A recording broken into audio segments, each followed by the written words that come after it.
sejam todos bem-vindos a mais um Diálogos Contemporâneos, o episódio de número 12, aqui pela UERN TV, que você pode acompanhar também pelo canal 23.1 da TCM, pelo nosso YouTube e também pelos nossos parceiros, a Rádio Obelisco FM de Pau dos Ferros, a TV Câmara de Mossoró, a TVU de Natal e também você pode acompanhar só o áudio pelo Spotify. E no programa de hoje a gente vai bater um papo sobre uma das mais faladas, discutidas e fundamentais para a nossa vida. Um tema que atravessa a nossa vida pessoal, nossas relações sociais e profissionais ao mesmo tempo. Iremos conversar sobre a nossa relação com o tempo. Olha só. E mais uma vez temos a satisfação de estarmos aqui com Julita, psicóloga, psicanalista, e Ailton Siqueira, sociólogo e também psicanalista. E que tempo é esse? Que tempo vamos falar, Julita? Bem-vindos. Que tempo é esse? Quando a gente coloca, né, essa palavra tempo, já me convida a dar bom Tempo, dia. tempo. Só me lembro Tempo, tempo. Exato. E dar bom dia, né? A poder registrar realmente que esse tempo que a gente tem investido aqui, para mim, tem sido muito interessante. E que bom que a gente tem chegado aí em outros espaços. E que esse tempo daqui, por exemplo, ele é de vários tempos. É de Exato, dia, de tarde, de de noite. noite. A pessoa está É a lá no hora que Spotify. o- É a hora que a pessoa Exato. pode. É quase um tempo do inconsciente, né? Oi, então, perfeito. A viagem é boa inicial. Mas o tempo, ele pode ser muita coisa, né, Fabiano, né, Ailton? Ele pode ser muita coisa, mas ele pode ser também nada. Ele pode ser falta, ele pode ser indisponibilidade, ele pode ser ausência, né? Ou ele pode ser tempo demais. Que Pode muitas tornar vezes... alguém refém. Isso. Uhum. Ele pode ser algo, ele pode ser tempo demais, mas que muitas vezes a gente não se dá conta que ele é. Por isso que talvez hoje a gente fala tanto sobre não ter esse tempo, né? Não dispor de tempo para tantas coisas. Enfim. Então, quando você me pergunta, Julita, que tempo é esse? É como a Ailton colocou. Se ele é o tempo do inconsciente, então ele pode ser muita coisa. É, Ou Não. nada. não é cronológico, né? Exato. Então, que tempo é esse? Eu acho que essa é uma pergunta boa para uma dissertação, para uma mesa de bar, para uma poesia. Gostei da segunda opção. Aquele fim de É porque a tarde gente- ali em Areia Branca, né? Então, Da É porque a praia. gente sempre fala que aqui é um papo descontraído, mas ninguém bota um bar aqui para falar, né? Tem programas que chamam-se Psicanálise de Boteco, né? Isso, Por tem um exemplo. livro do Alexandre Patrício, Patrício, que é claro. sobre isso. Lá de E São aí, Paulo. quantas ideias boas não saíram já da mesa de um bar? Não Então. muitas. Por quê? Porque lá você não está preocupado em ser intelectual, você está preocupado em ser uma pessoa natural, deixar fluir as coisas, né? E nos espaços, Fabiano, em todos os espaços onde você não está moldando o seu pensamento, a criatividade aflora. Né? Então, mesa de bar, você não está moldando o pensamento, você não está possuído por uma moral controladora, você não está muito reprimido, você vai para lá ao contrário disso. Então, que a gente possa ter mais tempo para estar também nas mesas de bar. Pois, as mesas de bar, você não fica, digamos que, em depressão numa mesa de bar. É mais fácil você ir para lá para se curar de uma. Você não fica muito tenso em uma mesa de bar, a não ser que esteja acontecendo alguma coisa lá que seja perigoso. Mas geralmente você vai para lá para tirar atenção, preocupação, ter relaxamento, Muitas ter vezes, envolvimento, isso. desenvolver relações, fazer certas conquistas afetivas. Então, a outro mesa de bar, de tempo, certa né? forma, é aquilo que nós hoje dizemos que não temos tempo. E por não termos tempo de ir para uma mesa de bar, a gente termina perdendo a própria vida que a gente desenvolve nesses ambientes. Então, eu acho o ambiente de mesa de bar, por exemplo, uma coisa fundamental, sabe, terapêutica, digamos assim, no sentido que coloca a gente em mais proximidade com aquilo que a gente sente, com aquilo que a gente é, que a gente pensa. A gente aproxima mais as pessoas. Eu acho que a gente está precisando desse tempo, de ter tempo para viver esse tempo dessas coisas consideradas inúteis, né? Nas experiências profissionais de vocês, digamos, tanto no consultório como em sala de aula, vocês notam isso, que as pessoas reclamam que não tem tempo para fazer as coisas? O tempo todo. Sim. O tempo todo. Exato. O tempo Gostei, pareciam os nonatos aí, brincando com as palavras. Isso. É a história da correria, da falta de tempo, do cansaço. E, claro, a gente traz a expressão de mesa de bar, mas talvez a gente possa pensar como a mesa de bar como um representante para uma série de outras Com coisas que certeza. talvez a gente não esteja... Pode ser a calçada, que é Sim. muito no Isso, a Nordeste, calçada final de de tarde. casa, o quintal de casa, a varanda, Conversar. né? Como você colocou, um final de tarde em Areia Branca, enfim. Ou na nossa própria cidade, na nossa própria janela, que a gente não contempla, enfim. E aí me vem muito aquele livro do Byung-Chul Han, O Favor Fechar os Olhos, né? Exatamente. Para você poder, de certo modo, se dar conta de outras coisas que muitas vezes com esses olhos abertos, mas tão atentos, né, ao que está sendo posto, a gente não observa, a gente não tem tempo, né? A gente não tem tempo para dormir, Fabiano. As pessoas se queixam disso.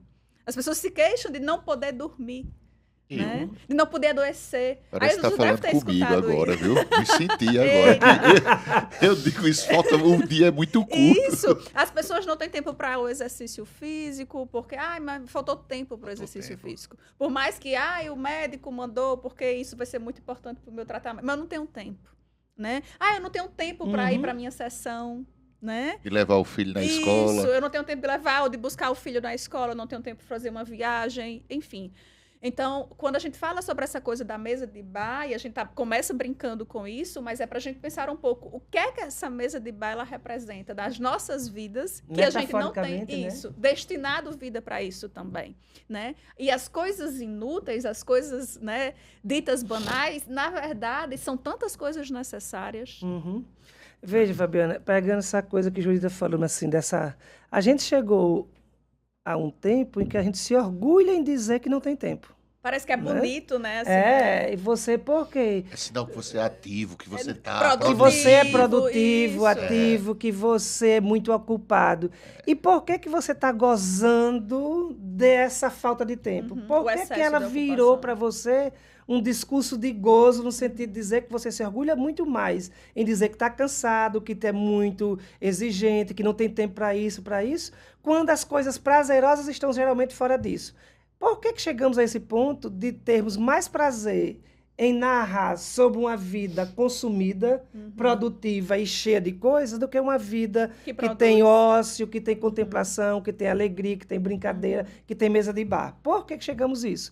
Eu acho que isso mede o nível de adoecimento psíquico que socialmente nós vivemos. E coletivo, nós né? Estamos querendo trabalhar tanto, se encher tanto de funções, e quando não nos enchemos, porque o trabalho nos pede, nós mesmos nos obrigamos a nos preencher de produtividade, de demonstração de eficiência, de cumprir agendas, de ser infalível, impecável, perfeito nisso, produzir mais do que merece.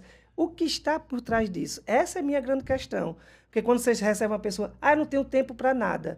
Você não tem tempo para nada, mas esse nada que você diz que não tem tempo se refere a quê? Porque você teve tempo de dormir pouco, você teve tempo para dirigir meia hora para trabalhar, teve tempo de passar o tempo todo trabalhando. Então, vocês que não têm tempo para nada, o que é que cabe nesse nada?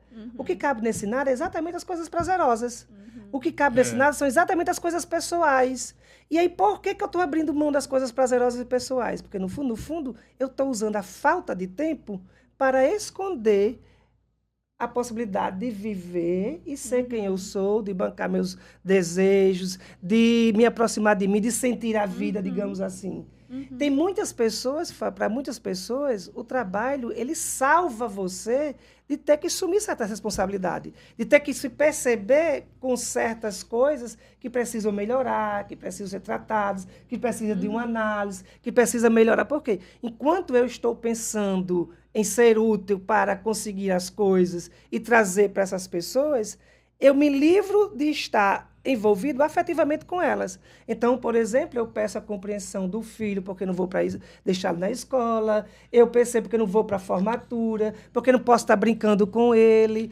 Então, o trabalho, no fundo, me livrou de muitas responsabilidades afetivas, não profissionais, porque eu aumentei a cobrança no profissional para compensar aquelas outras afetivas que eu não posso e não tenho como eu bancar, muitas vezes. E talvez não queira lidar com aquilo, viver Exatamente. aquilo. Ailton e Julita, vocês falando aí, me lembrou de uma situação que recorrente aconteceu há alguns meses. O César Tralli, jornalista que apresenta o jornal hoje, né, saiu da Globo e quando foi para casa, que é uma casa mais afastada de São Paulo, estava a esposa dele com o filho, empinando pipa. E ele, com o terno, do jeito que vinha apresentado o jornal hoje, foi lá para ficar com o filho e soltar a pipa. Num ato extremamente espontâneo, aí a esposa pegou e gravou, e aquilo viralizou na rede. Ou seja, esse tempo, veja, que ali ele poderia depois ter chegado a ter 1000 ocupações, como tem um dia a dia do jornalista, mas ele dedicou aquele tempo para o filho. E aí, quando você vê isso viralizar, é como se as pessoas também quisessem viver aquela utopia. É como se alguém se tocasse. Olha que coisa, o cara é tão ocupado, mas foi tirar lá 2, 3 minutos para ficar com o filho, empinando pipa. Então, essa coisa do tempo, você constrói. Foi o caso de uma situação, né? Como aquilo ali é valioso para uma pessoa. Soltar a pipa. Não volta mais nunca aquele Sim. tempo. Ô, Fabiano, agora que você estava falando isso, e aí me vem muito um livro da Ana Sui, que é Não Pise no Meu Vazio, né? Que ela fala muito sobre a importância dos vazios. E aí eu faço uma relação com isso que a gente está trazendo hoje e também com o capítulozinho do livro da Conceição Evaristo, Olhos d'Água, que se chama O Cuperdicida. E não sei se o pessoal conhece, mas fica a sugestão. Que a Conceição Evaristo, ela escreve sobre a mulher com aquele dia totalmente atolado, da hora que ela acorda à hora que ela deita na cama. E até o dormir é como se fosse algo assim, milimetricamente cronometrado. E a Ana Sui, ela vai falar sobre a importância da gente ter os vazios para a gente poder explorar a vida. O ócio. Né? E aí ela traz, eu lembro que numa transmissão que eu estava dela, presencial, e ela dizia, vocês imaginem se todo esse espaço aqui estivesse preenchido e não tivesse os vazios. A gente não ia ter como se mexer, a gente não ia ter como se mover, as coisas não iam poder minimamente se movimentar.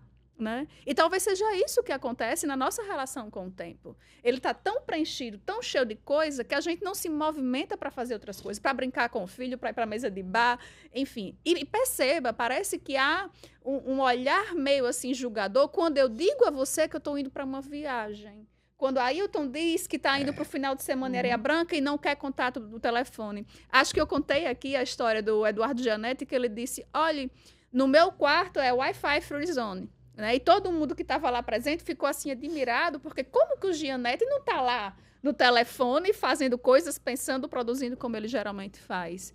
E aí perceba, é a gente pensar um pouco sobre isso. As coisas das quais a gente se queixa a nível de falta hoje, aí vamos para o programa passado, para a retrotopia. Exatamente. Né? Parece que é justamente aquilo que a gente fazia, que a humanidade fazia antes, mas que agora ela não se autoriza a fazer. Né? Porque não é bem visto, não é bem quisto. Júlia, eu me lembrei da outra situação, pegando a questão de Fabiana anterior, e essa que você está dizendo assim, às vezes você pega uma pessoa, Fabiana, que ela está muito, digamos, incomodada, porque ela diz o tempo todo que está sem tempo para nada, né? Mas aí ela sai, por exemplo, de Mossoró para Tibau, que é meia hora de viagem, e coloca uma velocidade absurda. Eu quero chegar cedo em Tibau. E aí faz ultrapassagem imprudente, acelera sem necessidade, pega a multa nos radares, porque tem pressa para chegar em Tibau. E a pergunta e quando você chegou em Tibau? O que você fez? Se você acelerou o tempo porque queria ganhar tempo para chegar cedo lá. E chegando lá, qual foi a dedicação que você teve a você fora do relógio? Não tem. Porque chegou lá, foi se ocupar de outras coisas, pegou o carro e foi para uma mercearia, foi para comprar uma coisa, foi fazer outra, assim.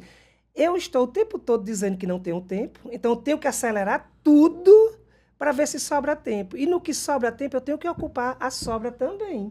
Olha que coisa interessante. Então, você não está querendo fazer tudo muito rápido para sobrar tempo para você. Porque, na verdade, nunca sobra tempo para a gente. Na vida, você não tem tempo. Você não tem tempo para viver. Porque o tempo que a gente tem é o tempo da morte. Nós nascemos morrendo. Nada nos diz que vamos ter 1 ano, 10 anos, 50 ou 100 anos. Nada nos diz isso. Ailton, que a gente vai chegar vai sair daqui a pouco você vai me ligar e eu vou atender. Exatamente. A gente não tem garantias disso. Então, né? assim, veja que o tempo é essa coisa que a gente nunca teve. A questão e por que você está com tanto ritmo acelerado? O relógio sempre foi relógio desde quando o mundo é mundo. O dia nunca passou para 25 horas nem para 23. O ponteiro do relógio é a mesma velocidade, universalmente. Então, como é que você diz que não tem tempo se o tempo continua o mesmo? A questão é o que você faz com isso que acontece entre uma hora e outra, entre um segundo e outro. Como você está organizando a tua vida em torno disso que você está chamando de tempo. E aí, o que você preenche entre um passar e outro do ponteiro é que está o sintoma. Por quê? Porque eu vou preencher esse meu tempo de 24 horas Baseado em quê? Com que função eu estou trazendo isso? O que é que está por trás de mim que quero ter 24 horas do meu tempo preenchido? Se eu estou preenchendo meu tempo com obrigações, com coisas e com demandas, eu estou preenchendo meu tempo. E minha vida, paradoxalmente, parece estar vazia. E eu fico pensando, Julita, se a busca de preencher o tempo não é uma fuga do próprio vazio. Sim, talvez a busca de preencher o tempo inconscientemente, né? Inconscientemente. Seja justamente com essa perspectiva, né? de fugir desses vazios. Então, você falava sobre o passar das horas, né? O que é que a gente faz com esse tempo entre uma hora e outra? E aí eu fiquei pensando um pouco aqui, o que é que a gente faz, na verdade, com esse tempo que existe entre o momento que a gente nasce e o momento que a gente finda? Porque esse é o nosso tempo de vida. Mas muitas vezes esse tempo de vida, ele é também o tempo vazio, ele é o tempo em que a vida não é vivida. Então, o quanto que, de certo modo, há um pouco de fim de vida nesse tempo que eu não me dedico a mim mesmo. E eu gosto dessa expressão que você fala assim, fim de vida, Julita. Por quê? Acho que você conhece isso também. Fabiano deve conhecer, acho que todo mundo conhece. Veja, quando as pessoas passam muito tempo da vida profissional dela usando essa narrativa, que eles dizem de sofrimento, mas é que no sofrimento há gozo, o gozo secundário do Freud, não tenho tempo para isso, não tenho tempo para isso, assim, adoecem. Quando adoecem, vão para o hospital, ficam internados, vão para a UTI. E essas pessoas, quando estão lá, correndo risco de morte, elas não vão estar olhando para o relógio. Elas não vão estar reclamando que deixaram, que não vão estar no trabalho naquele dia, que o trabalho vai estar interrompido, que as pessoas não estão fazendo. Quando elas percebem que o tempo delas pode não ter mais tempo, porque elas já sofreram muito, já estão adoecidas. E que a vida continua. A vida continua, ela vai sair perceber o quê? O que é que eu fiz com a minha vida? E no leito do risco de morte, as pessoas vão querer viver o que não foi vivido durante esse período que tanto se queixava, ou que falava que não tinha. Eu não tenho tempo para isso. Então eu queria ter tido mais tempo para ter ficado perto dos meus amigos. Eu queria ter mais tempo para ter cuidado do meu jardim. Eu queria ter tido mais tempo para brincar com as crianças. Eu queria mais tempo para eu ser vagabundo, nesse aspecto de não fazer nada, né, digamos assim, né? Eu queria ter tido mais tempo de olhar um pôr do sol. Só que você só vai querer ter tempo para a vida quando a vida está indo embora. Porque quando a vida não está indo embora, você acha que você é máquina, que você está fazendo o que é certo, tem que ser produtivo, porque você tem que ter as coisas. E ter as coisas se sacrificando de ser quem você é. O Ailton, quem tem muita experiência de quase morte, relata muito isso. Exatamente. Julita, inclusive, eu trabalhar sobre isso. Agora eu vou viver, agora eu vou ter tempo para ir para a praia, vou viajar. Exatamente. Tudo que é bom, você deixa para depois. Porque viu que aquele tempo poderia ali, não tem mais Você viu, nada. Fabiano, tudo que é bom, você deixa para depois. E o depois não é teu, não é nosso, o depois não nos pertence. Gente, mas a própria ideia de morte traz algo, da perspectiva da religiosidade, que o que é bom vem depois. O Luc Ferry, ele fala isso. O Luc Ferry é um filósofo francês que ele diz, tal coisa a gente vai deixar para depois do casamento, para depois que eu tiver filho, para depois que eu me aposentar. Para depois que eu me aposentar. E tal coisa, o paraíso também vai ficar para depois que eu morrer, né? E aí, assim, como eu por algum motivo, tenho essa fama de ser meio mórbida, porque gosto dessas coisas. Por vezes... Boa, viu? Fora o repertório que ela tem de livro. Todo programa ela cita os 8 livros. Eu digo, que memória. A biblioteca... Que tempo ela levou para memorizar tudo isso? Fazer uma biblioteca do programa, dos 15 episódios. Exato. De artes contemporâneas. Julita e sua bibliografia.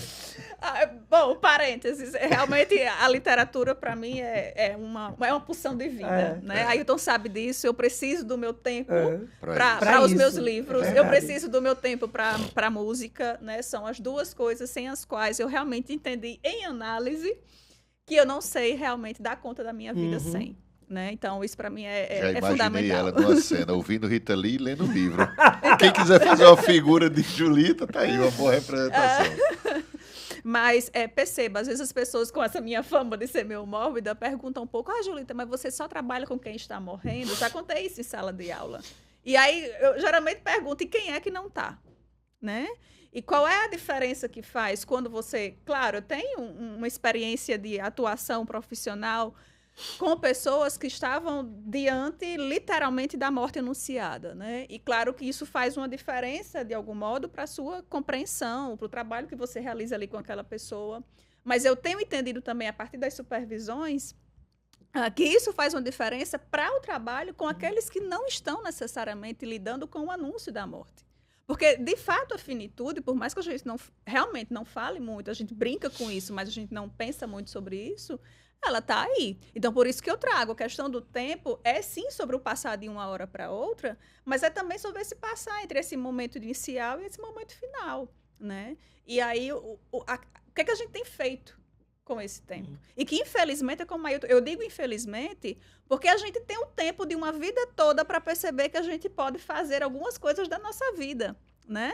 Mas que, por vezes, a gente só vai se debruçar sobre isso quando, de algum modo, a morte ela é anunciada. Quando ela é. Quando? Porque muitas vezes ela chega e a gente não tem tempo, gente. Né? Então... E olha que interessante, você passa a vida toda querendo viver bem, mas nunca pensa sobre a vida, nem a vida que você está construindo. Exato. Né? Que coisa interessante, né? Por quê? Porque a vida que eu estou construindo pode ser exatamente aquela que está me fazendo viver menos. Quando eu espero viver mais. Então, se não tiver essa reflexão, essa autoanálise que você faz, tudo aquilo que você está fazendo como ganho de vida pode ser exatamente o que está acontecendo para que você diminua a sua própria vida. Tem uma passagem da Natália Timmerman, que é naquela nossa fala no Congresso, eu levei, que ela diz assim, o nunca mais está o tempo todo à espreita. Né? Nunca mais será tal hora, né, desse dia, nunca mais será essa data, nunca mais a gente vai estar aqui. Aí ela termina dizendo, nunca mais essa configuração dos astros, né? Então ela diz, e eu estava me lembrando, Fabiano, falando do tempo, essa coisa que a Julita falou, acho que a gente usou também lá na disciplina, Julita, o Daniel Munduruku, né? Quando ele traz as experiências dele lá na tribo Munduruku, com o avô dele, né? Que ele diz que um dia o avô deu um presente a ele, e ele foi guardar o presente. E o avô disse, não, quando a gente recebe um presente, a gente tem que desembrulhar ali e usar o mais rápido possível. Porque presente, se for para usar depois, no futuro, o futuro não é seu. O presente, a vida tem que ser vivida como um presente, no sentido de que você tem que viver a coisa do que está acontecendo do momento. Não pode deixar para depois. Você não pode ficar achando que eu vou ter tempo de usar a melhor roupa depois, o melhor perfume depois, que eu vou dizer aquilo que eu não disse a você amanhã. Assim, e a ideia do Munduruku é, viva o presente como um presente. Por quê? Porque você só tem o presente na sua vida. O passado, você pode carregá-lo por meio de traumas. Você pode carregar de uma forma muito dolorida e sofrida porque você não resolveu, não elaborou nada sobre isso. Mas o passado você não volta mais. Ele pode estar na sua mente como uma realidade não administrada, não compreendida, não esclarecida. E eu faria até um adendo também como uma coisa já realizada. Né? E que você ficou preso a isso psiquicamente. E o futuro, ele diz que não nos pertence. Então, você só tem o presente. Porque você vai morrer no presente.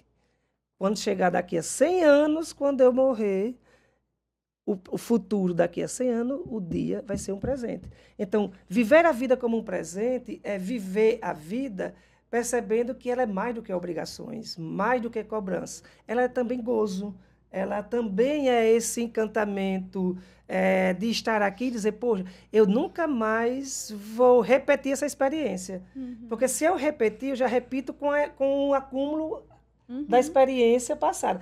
A mesma experiência de beber água no mesmo copo já não é mais o mesmo copo. Por quê? Porque eu já tenho o acúmulo dessa sensação do copo, né? A experiência de tomar banho no rio, ou seja, a gente só tem o presente, não temos mais outro tempo. O que eu faço com o presente pode ser uma fuga ou pode ser uma maneira de eu administrar para que eu possa realmente descobrir e viver a minha vida sem essa coisa do passado como o peso e esse futuro que eu nunca alcanço. O Gilberto Gil, ele diz, né? O tempo é rei. E aí, assim, vocês estavam brincando com essa coisa dos livros, mas eu estou terminando a leitura do mais novo livro da Natália Timmerman, que é Antes que Apague. né? E ela conta, assim, ela faz um romance a partir da experiência dela com o Alzheimer da mãe, né? Então, ela vai falando sobre essas coisas que vão se perdendo, inclusive do próprio tempo, da vida, da relação, na medida em que a memória também vai se apagando. Então, o que a gente também tem feito com a nossa, né? E o nosso tempo são 4 minutos que faltam.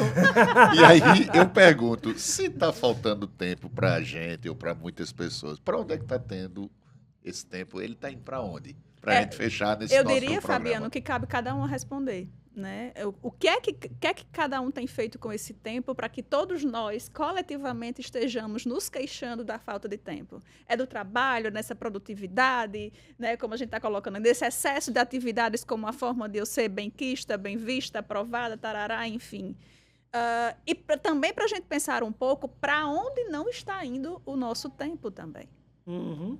Eu acho que a questão, Fabiano, é colocar mais uma questão nessas que a Julieta colocou. Mas assim, se você reclama de falta de tempo, se você tiver mais tempo, o que é que vai fazer com a sua vida? Sim. Tá entendendo? Uhum. Você quer mais tempo da sua vida para quê? Né? O que é que você quer fazer com o seu tempo de sua vida? Será que é mais trabalho que a pessoa quer com esse tempo? Se fosse mais trabalho, a gente estava vivendo o paraíso, porque todo mundo está dizendo que não tem tempo por causa de trabalho. E o trabalho está adoecendo. Exato. Então, Olha não que é para... reflexão. Assim, tem alguma outra coisa. Por que você quer mais tempo? Para trabalhar parece que não é, né? Porque se for, é para adoecer ainda mais. É para adoecer ainda mais, né? Para descansar, talvez não também, né? Você quer tempo, o que é que você quer fazer com o tempo que lhe resta? Acho que a melhor pergunta é essa. O que é que você quer fazer com o tempo que lhe resta? Durante o dia, o tempo que lhe restou, o que é que você quer fazer? Da sua vida, o que é que você quer fazer com o tempo que lhe resta? Ô, Ailton e Julita, a gente está caminhando aí para a parte final. Quais seriam alguns livros ou, de repente, um filme que vocês simbolizam como uma boa ideia para poder, quem quiser A aprofundar? gente tem quantos minutos de cadeira? Tem 2 minutos o tempo para a gente pensar. Eu dou meu minuto para ela, porque eu acho que eu quero escutar essa referência. Não, mas tem muita coisa boa para a Muita gente coisa pensar. boa. Enquanto a gente estava conversando aqui, eu lembrei de um romance da Rosa Monteiro que se chama Boa Sorte, né? E que ela brinca um pouco com a história de um empresário que ele se refugia num lugar assim totalmente atípico, inesperado para ele, e vai tentar construir uma nova história para a vida, para ele poder usufruir o tempo que ele ainda tem, né? Eu falei sobre esse da Natália Timmerman, né? Mas eu lembrei também de um outro dela que se chama As Pequenas Chances, que é um livro lindíssimo. O Ailton Krenak, o seu xará, que eu gosto sempre de mencioná-lo, né? O líder indígena, que ela faz A Vida Não É Útil, né? E é lindo aquele livro, né? Então, tem uma série de coisas. Recentemente eu assisti um livro, assisti um filme que se chama A Incrível Eleanor. Não sei se vocês já assistiram. Não. Que eu também super recomendo. Que é que uma pessoa com 94 anos tem a nos ensinar. Olha só. Tem um livro que eu também, acho que lembrei agora, Fabiano, mas se chama Antes de Partir. Acho que a Julita conhece, que Conheço, foi feito a partir das experiências de pessoas que estavam Em processo de finitude. Estava nas últimas semanas de vida e Virou perguntaram... filme, não? Esse Não, virou não. Não, né? E aí... Porque tem algo parecido que eu já vi, né? Quais são os grandes arrependimentos de sua vida nos últimos dias de vida? E as pessoas vão dizer quais são os grandes arrependimentos da vida. E nenhum dos arrependimentos está lá constando que eu me arrependi por ter trabalhado menos. Exato. Muito. Tem um filme tem. com esse mesmo nome, mas ele não é a mesma lógica do Do livro. livro. Então a gente agradece mais uma vez aí aos nossos parceiros de Diálogos Contemporâneos, Julita Sena e Ailton Siqueira, que estiveram conosco debatendo hoje o tempo, e a gente vai vendo que cada programa tem um gancho e uma relação com outra. A gente vai e volta, fala de finitude, de tempo, de vida, o tempo que está se esgotando hoje, e a gente já fica com o convite para o 13º programa. Temos mais 3, o nosso tempo dessa temporada inclui mais 3 episódios. Tá feita aquelas séries, né? Fica assim o gancho no final. Será que vem a próxima temporada? E a gente agradece aos parceiros da Rádio Obelisco FM, da TVU de Natal, da TV Câmara Mossoró, e você também pode acompanhar pelo YouTube da UERN TV e pelo Spotify Só Áudio. Um grande abraço a todos e na próxima semana estaremos de volta com mais um Diálogos Contemporâneos. Até lá!